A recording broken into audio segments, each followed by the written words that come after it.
오늘도 귀한 안식일을 허락하신 하나님께 감사하고, 또 여러분들을 이 좋은 날 만나게 하신 은혜에 감사합니다. 오늘 여러분들의 삶 가운데 하나님의 무한한 축복이 함께하기를 간절히 소원합니다. 세상에서 떠돌아다니는 이야기 하나쯤 한다고 하면, 이 세상에서 가장 아름다운 사람, 이 세상에서 가장 아름다운 사람을 한 글자로 말한다고 하면 뭐라고 말할 수 있어요? 이쪽에서 나왔어요, 이 찬양. 이 세상에서 가장 아름다운 사람을 한 글자로 말한다면 나. 두 글자로 말한다면 또 나. 세 글자로 말한다면 역시 나. 네 글자로 말한다면 그래도 나. 다섯 글자로 말한다면 다시 봐도 나. 이런 웃기는 이야기가 돌아다니고 있어요. 세상이 이렇게 웃겨요. 자기 중심적으로 사는 세상을 은유적으로 표현한, 뭐든지 나 중심이란 말이죠. 이 나가 아닌 뭘로 바뀌어야 할까요? 너로 바뀌어야 되지 않을까. 최소한 우리 별내교회에서는 이 세상에서 가장 아름다운 사람을 한 글자로 이야기한다고 하면 너. 다 한번 해봐요. 이 손을, 여러분들이 앉은 자리에서 하라고. 여러분들이 앉은 자리에서. 자, 이 세상에서 가장 아름다운 사람을 한 글자로 이야기한다고 하면 그렇지. 두 글자로 말한다면 또 너. 세 글자로 말한다면 역시 너. 네 글자 그래도 너. 다섯 글자 다시 봐도 너. 이게 누구의 마음일까요? 예수님의 마음. 이것이 예수님의 마음을 품은 별내 성도들의 마음입니다.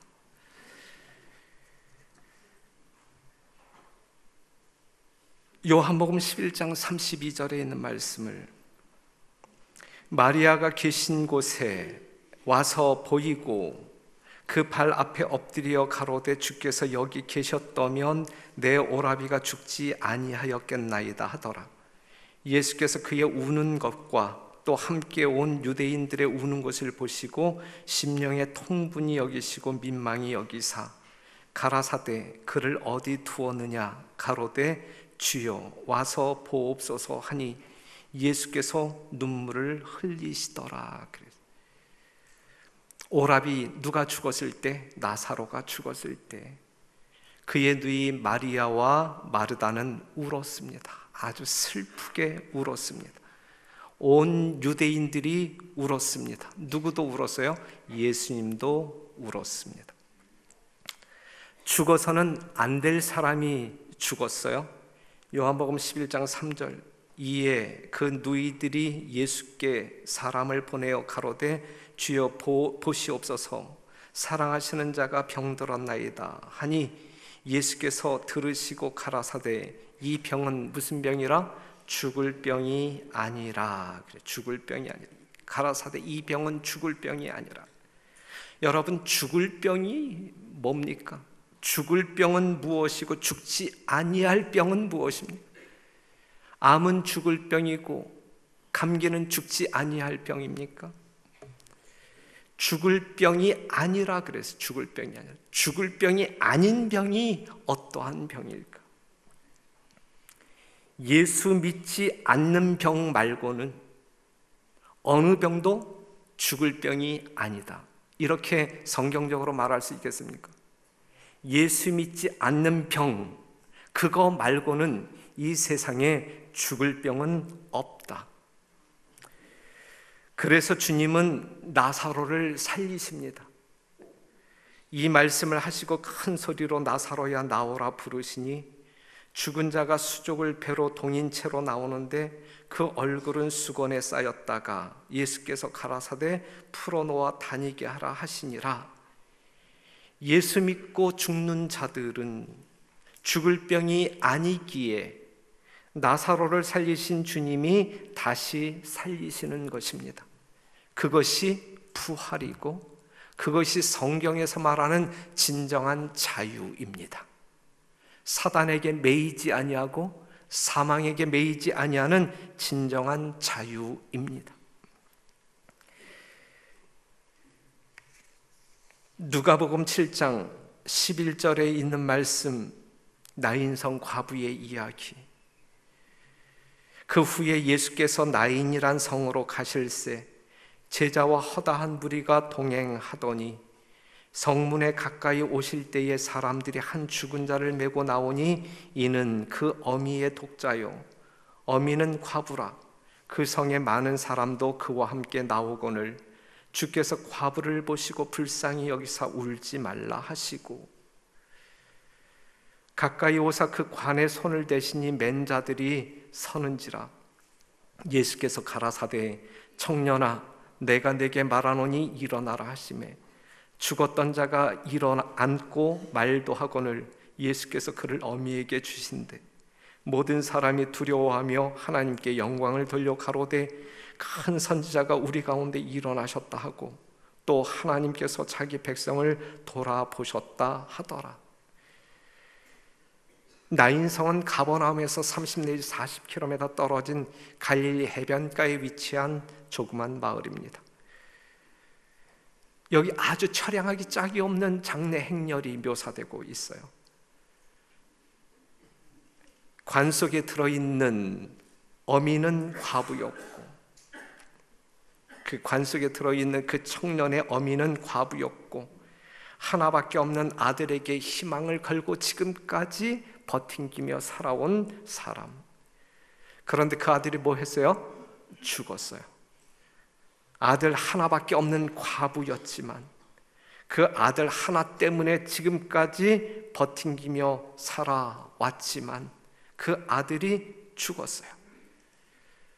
그런데 지금 그녀는 아들의 관을 메고 나가고 있는 것입니다. 당시에는 관에 뚜껑이 없었습니다. 아들을 위한 일이라면 어떤 어려움도 견디었던 어머니이지만 지금은 주체할 수 없는, 견딜 수 없는 슬픔을 안고 장례 행렬을 따라가고 있습니다. 그 성에 많은 사람들이 이 장례 행렬에 참여했어요. 조객들이 많았습니다. 동네 사람들에게 사랑받는 가정이었던 것 같습니다. 그런데 저들이 막 마을을 빠져나오려고 할 때 누구를 만나요? 예수님을 마주치게 됩니다. 13절 보면 주께서 과부를 보시고 어떻게 여기사? 불쌍히 여기사 울지 말라 하시고.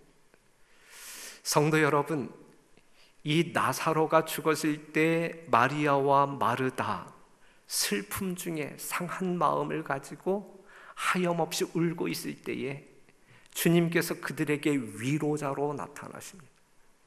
나인성 가부가 외아들을 잃어버리고 말할 수 없는 슬픔 중에 있을 때에 그의 상한 마음을 위로하시기 위하여 누가 나타나셨어요? 예수님이 나타나셨습니다. 오늘 여러분들이 안식일, 기쁜 안식일, 정말 이 성전에 나와서 하늘의 평화를 누리는 안식일이지만 결코 내색하지 아니하는 어떤 마음의 구석에는 상처난 뭔가 위로가 필요한, 하나님이 함께 하신다라고 하는 믿음의 확신을 가짐으로 말미암아 뭔가 마음을 다잡고 싶은 그러한 성도들이 있을 거라 믿어 의심치 않습니다. 그러한 성도들에게 우리 위로의 주님께서 다가가심으로 여러분들을 만나게 되시고 여러분들의 모든 문제가 풀렸으면 참 좋겠습니다.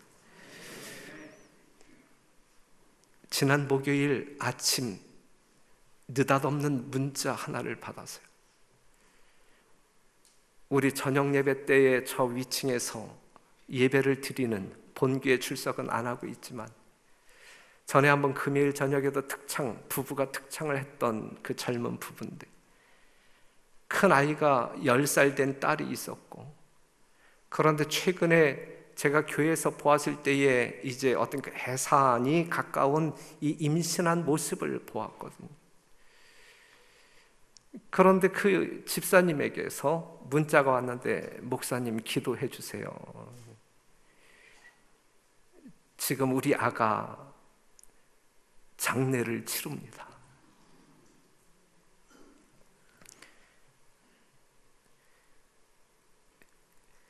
그런데 이제 이 아이를 이제 뱃속에 가지고 있었을 때에 이상이 있다라고 하는 것이 발견되어졌어요.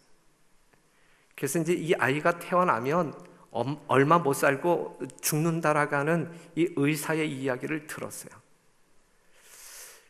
그런데 이제 고민하고 있는데, 이제 어느 날 저녁에 이 금요일 날 와서 이제 설교를 듣는데, 우리가 태어나지 아니한 것보다 이제 태어났을 때에 정말 어떤 그 하나님께서 주시는 기회로 말미암아 뭐 이제 이 땅에 태어나는 것이 복이다.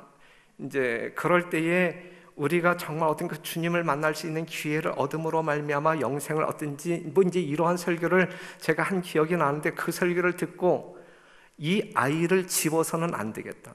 그냥 태어나자마자 잃어버린다 할지라도 이 생명을 그냥 이 땅에 태어나게 하는 것이 이 아이에게 기회가 될 수 있고, 하나님의 어떤 그 축복을 받을 수 있는 기회가 될 거라고 이 두 부부가 생각하고 이제 출산한 거예요. 그런데 이내 그 아이가 죽었습니다. 그래서 장례를 치르게.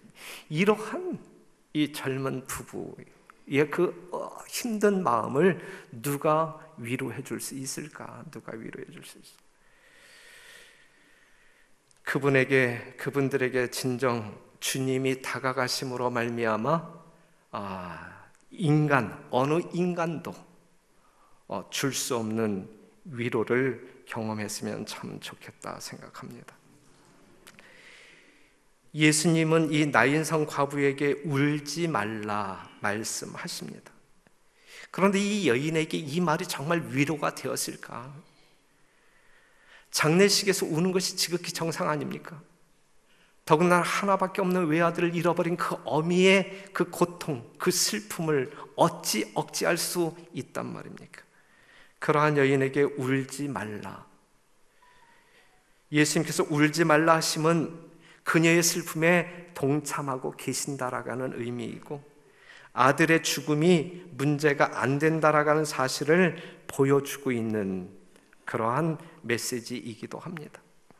예수님이 장례 행렬을 멈추고 그 청년이 누워있는 관을 만지십니다. 이것은 유대인들이 결코 생각할 수 없는 아주 부정한 일이죠.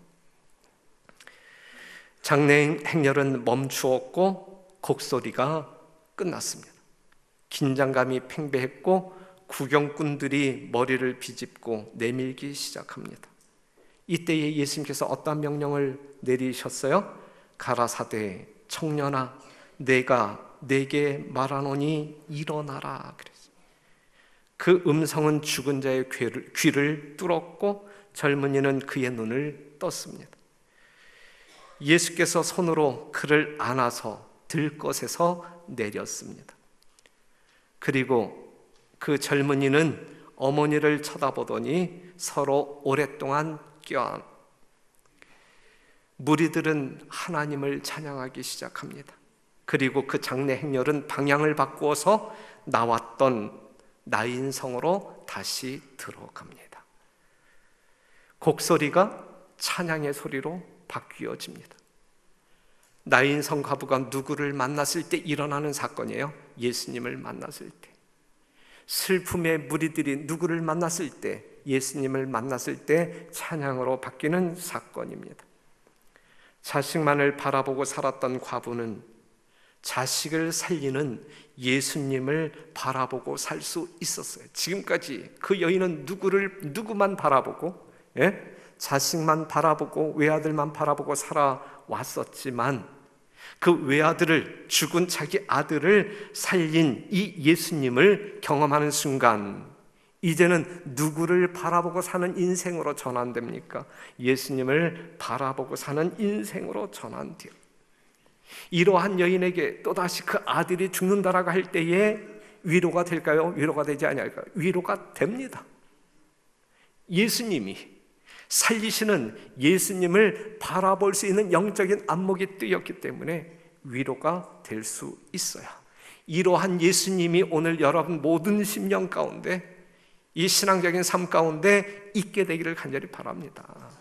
그리하여 여러분들이 어떠한 상황에 놓인다 할지라도 진정한 위로자 예수님으로 말미암아 위로 얻고 용기 내어 전진하는, 어디로 전진하는? 하늘로 전진하는 여러분들이 되기를 간절히 바랍니다. 마가복음 5장 22절에 있는 말씀 보면 야이로의 딸 이야기가 나와요. 회당장 중 하나인 야이로라 하는 이가 와서 예수를 보고 발 아래 엎드리어 간절히 간구하여 가로되 내 어린 딸이 죽게 되었사오니 오셔서 그 위에 손을 얹으사 그로 구원을 얻어 살게 하소서 하거늘 이에 그와 함께 가실새 큰 무리가 따라가며 애워싸 밀더라 그랬어요. 그 다음에 35절 아직 말씀하실 때에 회당장의 집에서 사람이 와서 가로되 당신의 딸이 죽었나이다. 어찌하여 선생을 더 괴롭게 하나이까? 예수께서 그 하는 말을 곁에서 들으시고 회당장에게 이르시되 두려워 말고 믿기만 하라 하시고 베드로와 야고보의 형제 요한 외에 아무도 따라옴을 허치 아니하시고 회당장의 집에 함께 가서 헌화함과 사람들이 울며 심히 통곡함을 보시고 들어가서 저희에게 이르시되 너희가 어찌하여 헌화하며 우느냐? 이 아이가 죽은 것이 아니라 잔다 하시니 그 이하에 있는 말씀 여러분들이 잘 아시고 야이로의 딸은 몇 살이었어요? 12살 어린 소년. 지금 초등학교 5학년입니까? 12살이면? 그녀는 죽을 병에 걸렸단 말이죠.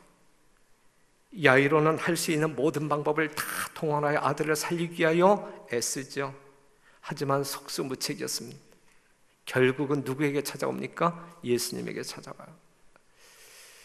우리는 이 세상에서 어떠한 어려움에 직면할 때에 우리가 정말 있는 힘을 다하여 우리 스스로 해결하려고 하죠. 그러다가 안 되면 그때 누구 찾아오는 거예요? 예수님 찾아와요. 지금 일찍 찾아오면 안 될까요? 일찍 찾아오시면 참 좋겠어요.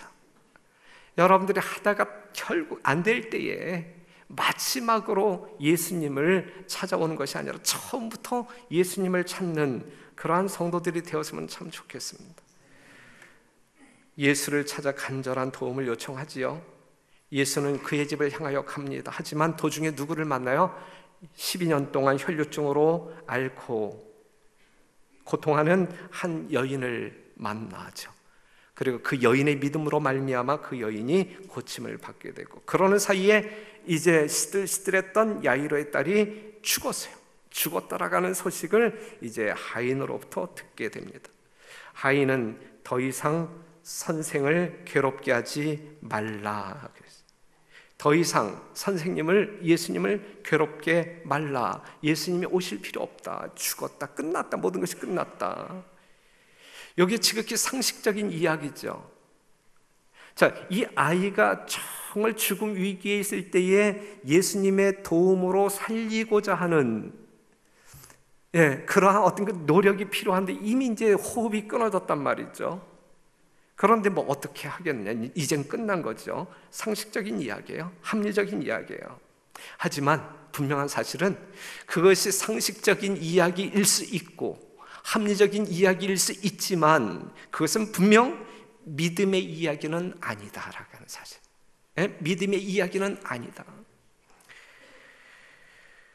오늘 아침에 우리가 염려하는 설혜경 집사님 남편 이기빈 집사에게 또 전화를 받았어요.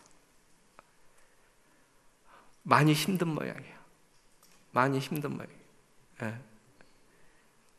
젊은 사람인데 지금 그 세브란스 병원에 가야 되는데 뭔가 이렇게 백이 필요한 모양이에요. 오늘 양희진 집사님 전화 받았어요. 세브란스에 근무하고 있는 우리 간호사들 있나요? 혹시 간호사 도움이라도 받고 싶어서 저에게 전화를 했는데 제가 잘 몰라서 알려주지 못했는데 상당히 힘든 모양이에요. 잠도 못 자고 호흡도 상당히 힘들어하고 어찌하면 좋을까? 우리는 어떻게 해야 할까? 우리가 도와줄 수 있는 방법이 뭐가 있을까? 정말 많이 힘듭니다. 하지만 이때 우리가 어떠한 이야기를 해야 할까? 가망이 없는데 이 이야기는 아니잖아요, 그렇죠? 이건 뭐 의학적으로 맞는 이야기일 수는 있어요. 참 점점 힘들어져 가고 있는, 악화되어져 가고 있는 그러한 모습을 보게 될 때 정말 진짜 살아날 수 있을까? 이러한 의구심을 갖는 거 인간적인 상식으로 맞는 말일 수 있어요. 하지만 우리는 믿음으로 사는 사람들이잖아요. 그러한 이야기는 결코 믿음의 이야기는 아니다. 우리가 정말 주님의 섭리가 어디에 있는지 모르지만 끝까지 하나님의 능력을 신뢰함으로 말미암아 여러분들이 그 영혼을 위하여 중보하는 기도에 집중해야 할 것이고,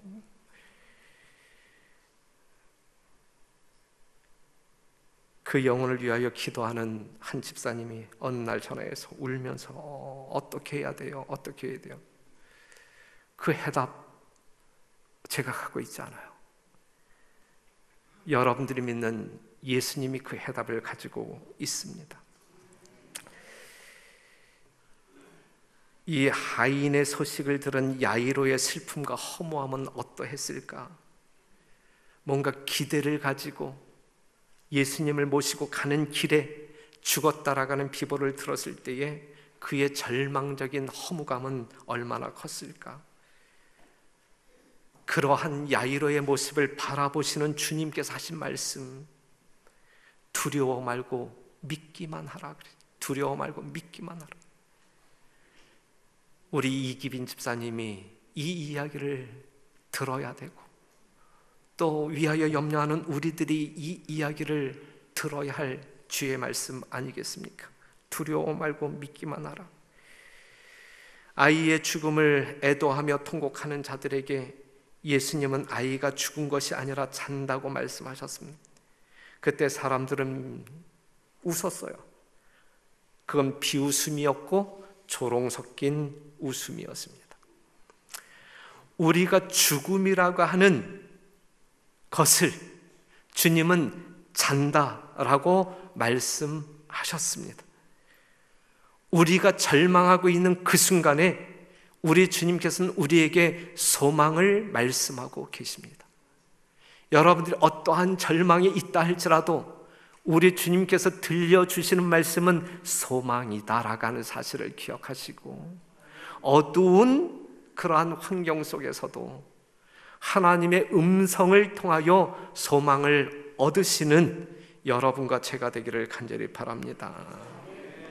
예수님이 말만 하면 어린 소녀가 일어날 것을 우리는 믿어야 할 것입니다.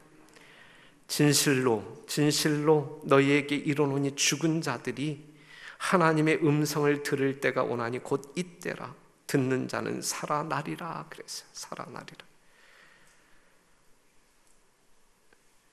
하인은 야이로에게 괴롭게 마소서라고 이야기했는데, 소녀를 죽음에서 일깨우는 것이 괴로운 일인가?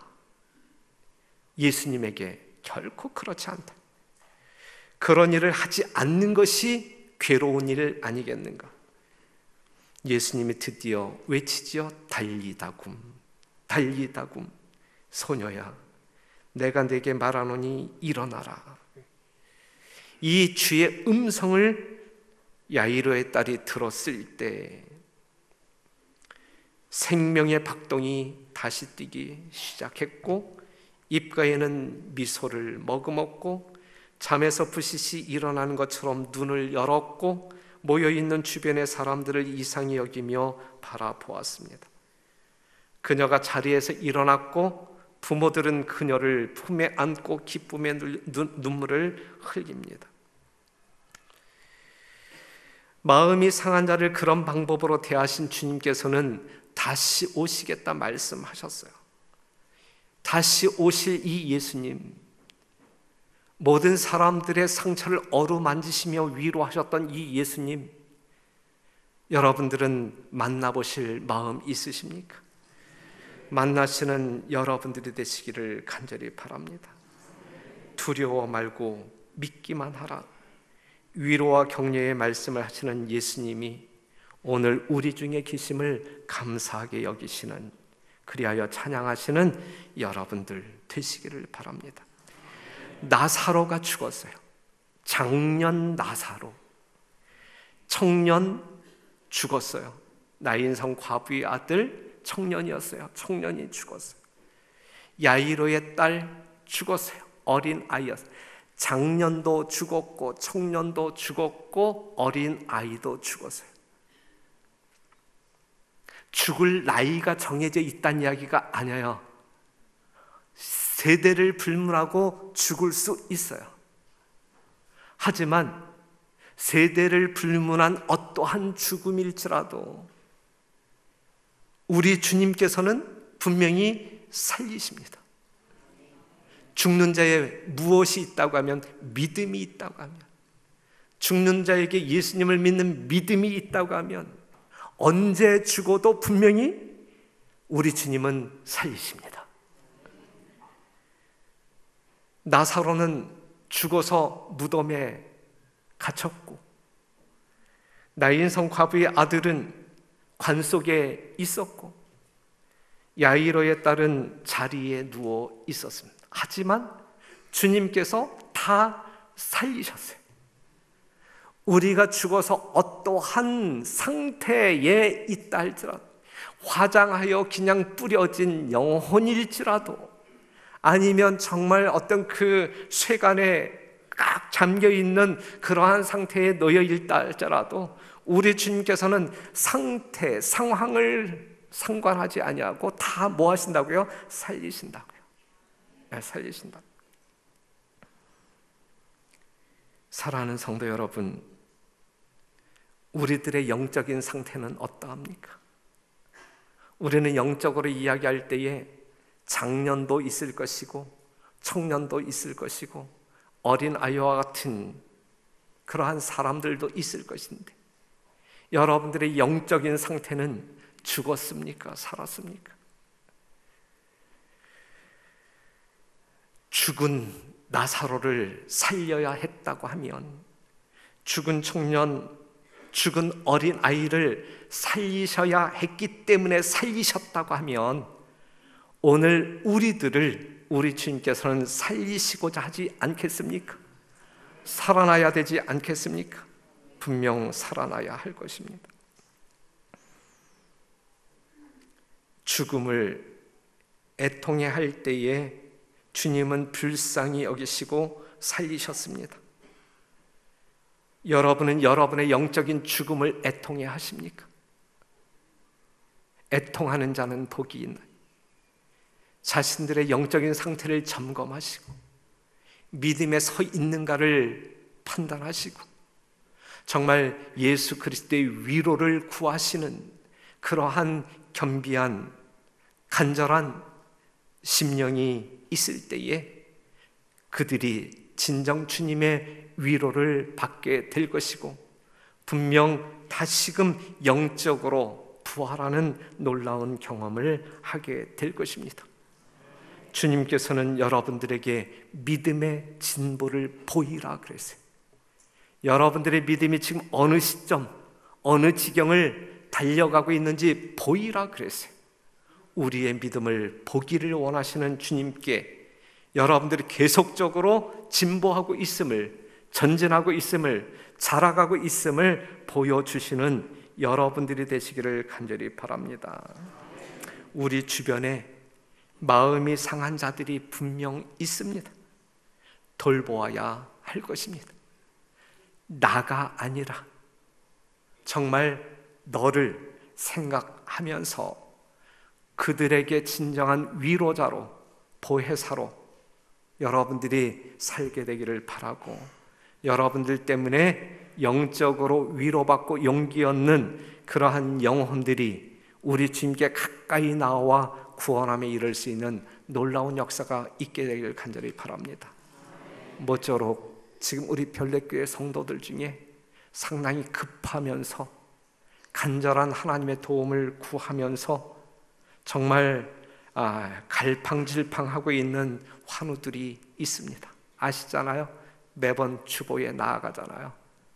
이것이 그냥 주보에 나왔구나, 우리 교인 중에 한두 명, 이렇게 생각하지 마시고 정말 여러분들의 친족만큼 불쌍히 여기며 이들의 간절한 소생, 부활을 위하여 기도하심으로 말미암아 하나님의 위대한 위로와 능력의 역사로 말미암아 그들이 치유되고 하나님께 나와 하나님을 마음껏 찬양하는 그러한 귀한 성도들을 경험할 수 있게 되기를 간절히 바라면서 말씀 마치겠습니다.